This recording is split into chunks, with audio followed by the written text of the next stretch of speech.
Thanks for having me. Well, I appreciate your coming in. You know, we've been wanting to have as many state leaders as we could have, so appreciate your coming in today. And we're excited about Navigant, which is a Pawtucket partner as well, so it's all good. Okay, so we got Pawtucket covered over here. So, you know, hopefully it wasn't a long trip across. It's the parking. It's the parking. across the border. Yes, we do have a parking issue here, but it's Providence. Listen, it is what it is. Lots of things going on in Pawtucket right now. Lots of releases out of your office about things taking place.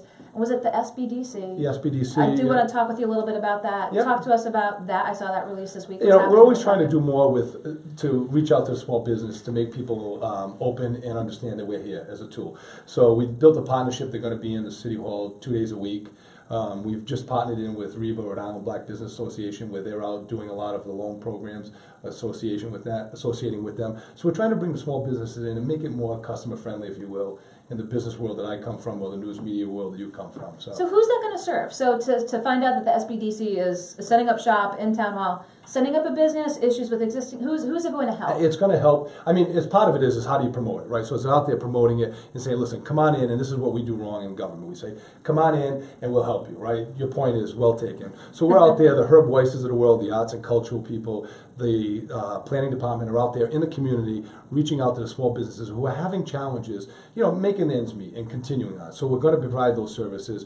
We're out doing, you know, as much social media as we can, the outreach that we can. You know, we do still get stuck in the old, let's send a press release and everything will happen. But so we're out there trying to help as many businesses that need that help. The services are all going to be listed on the website. We're going to have the, you know, up there where they'll understand the services and those type of things. No, you announced it this week. The launch it's official. They're there. It's official. They're starting. Yep. We also have, and you mentioned like the facade program. Yep. So again, it's another tool. It's an opportunity. The council has created a revolving fund, and we have matched it with some community development block grants. And so we have that dollars that are, you know, that's going to be more of a grant. So we've brought breaking out where there has to be a revolving loan piece of it, and also an opportunity for them to get some investment in engineering specs, bringing those people in, and we're trying to change the facades and through the city. Is that something you'd heard about from constituents and businesses, and trying especially at downtown, spruce it up and make it? And you hear, Kate, you know, you hear from a lot of small businesses, like those are the small things that matter, that they can't do those type of things. You know what I mean? They don't have the capital. They can't go to, or the collateral, they can't go to the banks for a small loan. And it's our way of giving back for them and surviving through the community as well. So what else is on the list of what you're looking to achieve this year? So we talk about, there's a lot of stuff, you know, I mean, it's a new year. I've been there 6 years, fortunate. It feels like, you know, just started. You know, the big things are, when you talk about, you know, we've got the breweries that are opening up. We have Isle Brewers, which is going to bring Narragansett brewery, you know, the craft beers in there. So we're excited about that concept. They're working partnerships with other brewers. So it's going to be kind of a destination. The next one over the next 2 years, the biggest one, well, the two big ones, I should say, but really the commuter rail. And so we have the commuter rail, which, you know, we have the federal dollars, the state commitment as, to have it operational by 2019. And so we'll have that. That's going to change the way both Pawtucket and Central Falls. And I've got a great partner and a friend in Mayor Diosa, where we've built those relationships, and both communities will benefit. We see that. And the other one that everybody was still talking about is the Paw Sox. Well, that was the linchpin, you know, bringing you in here to talk about the future of the Paw Sox in McCoy. The report just came out about what it would cost to rehab it at its existing facility, talked about what it would cost to tear it down and build it back up.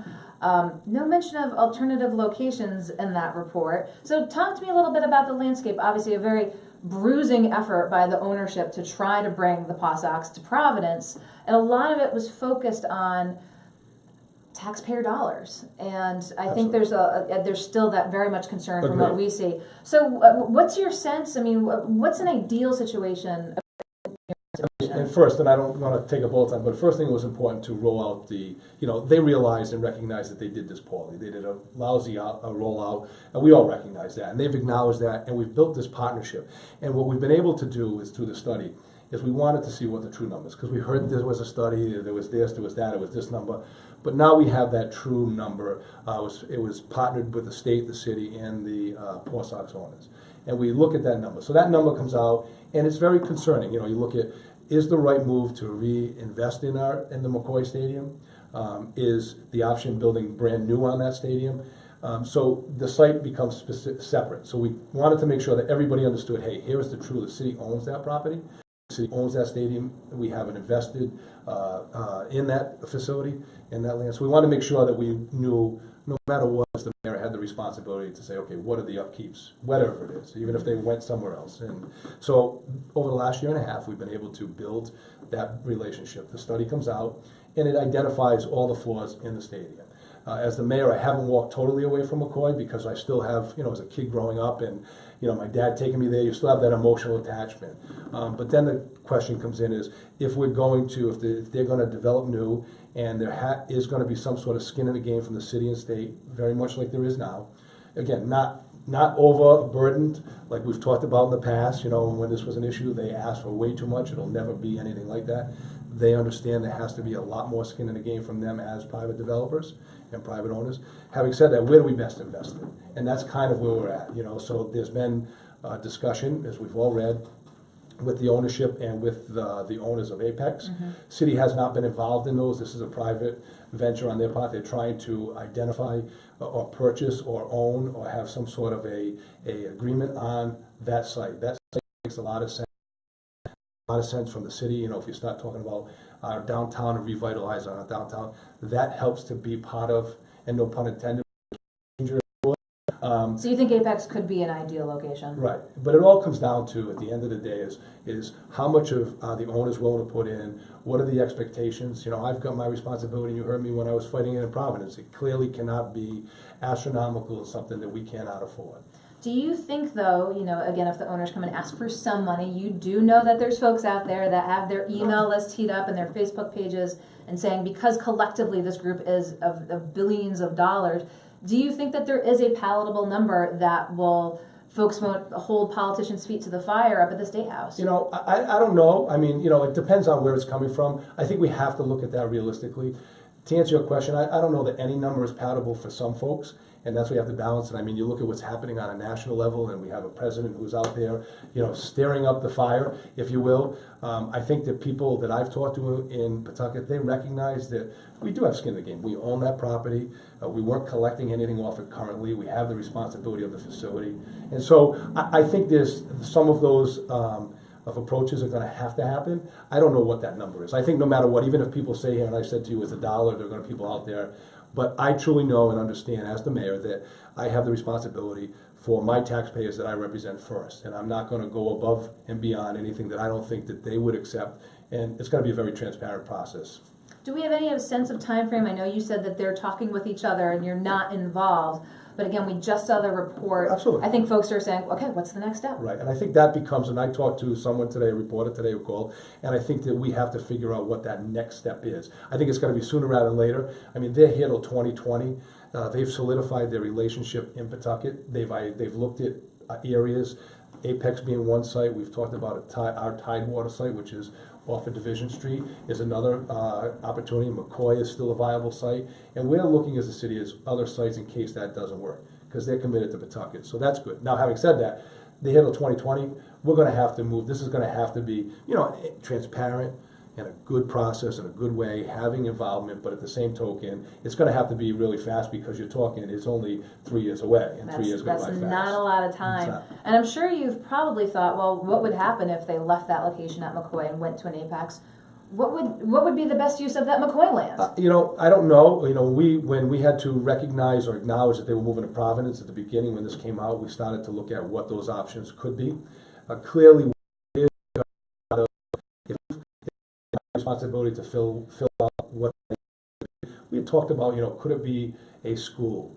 Could it be all of our city services? We have some land in some really good locations throughout the city. Our DPW, it's kind of a growth center, if you would. We could relocate them to the old McCoy. Is that an option? Is it, so I think it's going to be, we see it more today without running any specific numbers. It would be more of a governmental center. And then, the city hall, the DPW, those type of things would give us more of a revenue on our tax base by having them going out and being on our tax rolls. Okay, well, we're going to be keeping a close Absolutely. watch on this. Keeping the feet to the fire. Got it. Folks are so fixated Absolutely. on it and the role that it's played there, so we'll be looking for developments there. And having had politicians in, I've been wanting to ask them questions such as, what do you find the most difficult part of your job? The difficult part of the job is is really balancing the budget. It has been, we know structural. The day-to-day stuff is trying to keep everybody as informed as we can. Like, we think we do a great job, through social media, but it's never enough. People, is building those relationships and that value with the council, with the employees, with our residents. We try very hard, to do that, but there's always that challenge. And so I think that's one of the biggest, put the finances aside, it's really communicating and making people understand and making yourself as accessible as you can. And I did, again, as I said, asked folk this. I asked Gina Raimondo, I said, if you could be Supergirl and turn the world back, what would you have done differently? Differently. That's an interesting question. I mean, you always want to look at how you improve yourself. I think that if I could, and again, this is not about me, this is about the community. We've invested in our roads, our buildings, and people have a good feel, of sense of community. And we've got the commuter rail in the aisle, the brew is coming in. So that's exciting, right? So when you say, what could you do differently? Again, I would fall back to, it's trying to change the culture of government, including the mayor's office, and not, broadly, is how do we engage the public better? And that would be one of the things. If I could change it, I would say, okay, I'd want to be touching every constituent, my 72,000 voters, on a daily basis. But, so that was where I'd love to go, but that's not real, No, that is true. And then, in terms of the needs of the State House, Yep. let's talk about this legislative session. Talk to us about your State House agenda. So we've got some issues. As you know, I also serve as the president of the League of Cities and Towns now. So we're watching car taxes, from a broad perspective. It's how is it going to affect, we all agree that this is a tax that should go away, needs to go away, but how best funding without municipalities losing any revenue? Because we're all worried about, listen, we can't afford what we have now, and how do we maintain that?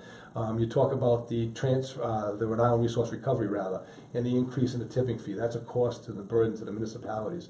And the other one everybody talks about, you try to watch is how do you incentivize some more development and economics, So we've got a good relationship with our state reps and senators. We're always working on those. We always have communication, so they're up there advocating. And the one important thing that, we take a little bit for granted now, because the General Assembly and the governor have done a good job on funding of the school formula funding. And so it's going away. It could go away. Not to get everybody nervous, it's going to change. That guaranteed dollars out there. And education is so important, and we've made so much strides in improvements in our education. So you worry about those as well.